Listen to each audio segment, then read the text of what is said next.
कभी सोचा है क्यों कुछ चीजें हमें डरा देती हैं जबकि दूसरी चीजें हमें बिल्कुल नॉर्मल लगती हैं। क्यों हर सांप हमारे दिल की धड़कन बढ़ा देता है, हर एक ऊंचाई हमारे पैरों को कांपने पर मजबूर कर देती है, एंड क्यों कुछ अंधेरे कोने हमें अजीब सा डर महसूस कराते हैं, जैसे कि वहाँ कुछ छुपा हुआ है। यह मात्र डर नहीं है, यह है एक primordial and secret emotion, and इस इमोशन का नाम है डर, यानी कि फियर। डर एक सिंपल रिएक्शन नहीं है, यह हमारे सर्वाइवल प्रोसेस का एक पार्ट है। प्राचीन समय मानव जब जंगलों में घूमते थे तब एक मामूली सी खटखटाहट उन्हें चौकन्ना कर देती थी, एक परछाई उन्हें कहीं दूर भागने पर मजबूर कर देती थी। It was not just a survival mechanism, बल्कि कुछ और भी था। क्या यह वास्तव में वास्तविक खतरे से था, या यह उस अंधे की शक्ति का संकेत था जिसे हम आज तक पूरी तरह से समझ नहीं पाए। अगर वीडियो को लाइक नहीं किया तो प्लीज वीडियो को लाइक और चैनल को सब्सक्राइब कर लें। डर का ओरिजिन पॉइंट हमारे मस्तिष्क के एक छोटे से हिस्से में है, जिसे हम एमिगडाला कहते हैं। यह एक जटिल यंत्र है जो खतरे का संकेत मिलने पर शरीर में तुरंत प्रतिक्रियाएं उत्पन्न करता है। जैसे ही हमारा मस्तिष्क किसी खतरे को महसूस करता है तो यह शारीरिक प्रतिक्रियाओं का एक सिलसिला शुरू कर देता है। हार्ट बीट बढ़ जाती है, सांसें तेज हो जाती हैं, पसीना आने लगता है। ये चीज हमें दो तरह से तैयार करती है, एक तो भागने के लिए, दूसरा लड़ने के लिए। बट क्या ये ओनली हमारी सुरक्षा के लिए होती है? क्या यह केवल शरीर को बचाने का तरीका है, या इनसे कुछ अलग छिपा हुआ है? कुछ वैज्ञानिकों का कहना है कि यह केवल हमारे मस्तिष्क का एक मैकेनिकल वर्क है। बट क्या यह पूरी तरह से सही है? क्या हम उन डरावने सपनों को समझ सकते हैं जो हमें बिना किसी कारण के डराते हैं? कुछ का ऐसा कहना है कि ये सपने प्राचीन कॉन्शियसनेस से जुड़े हैं, जो हमें उन खतरों के बारे में चेतावनी देती है जो हमारे पूर्वजों ने झेले थे।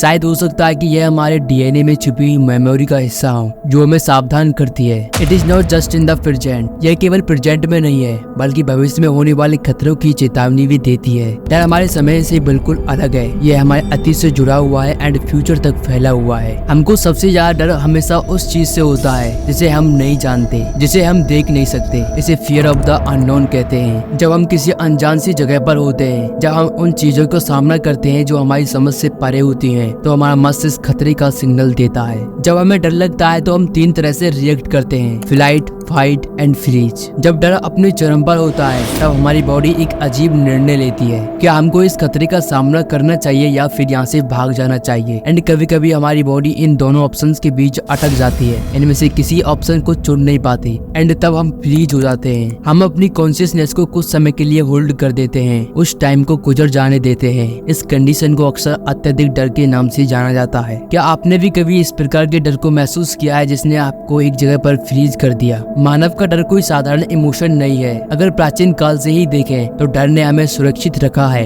जिन पूर्वजों को जल्दी से खतरे का आभास हो गया वे बचे रहे, एंड उनके जीने के तरीके ने विरासत में डर दिया। उदाहरण के लिए स्नेक्स एंड ऊंचाई का डर हमारे बीच आज भी बना हुआ है। डर मेंटल डिसऑर्डर से भी जुड़ा हुआ है। जब डर अनियंत्रित हो जाता है तब यह हमारी मानसिक स्थिति को प्रभावित करता है। एक ऐसा डर जो किसी विशेष वस्तु या कंडीशन से जुड़ा होता है, जिसे फोबिया कहते हैं। यह एक बहुत भयंकर और अप्राकृतिक डर होता है। किसी को ऊंचाई से डर लगता है, किसी को बंद जगह से, एंड किसी को पानी से। Thank you for watching my video. Video कैसी लगी कमेंट में बताएं। अगर वीडियो अच्छी लगे तो अपने फ्रेंड्स को शेयर जरूर करें।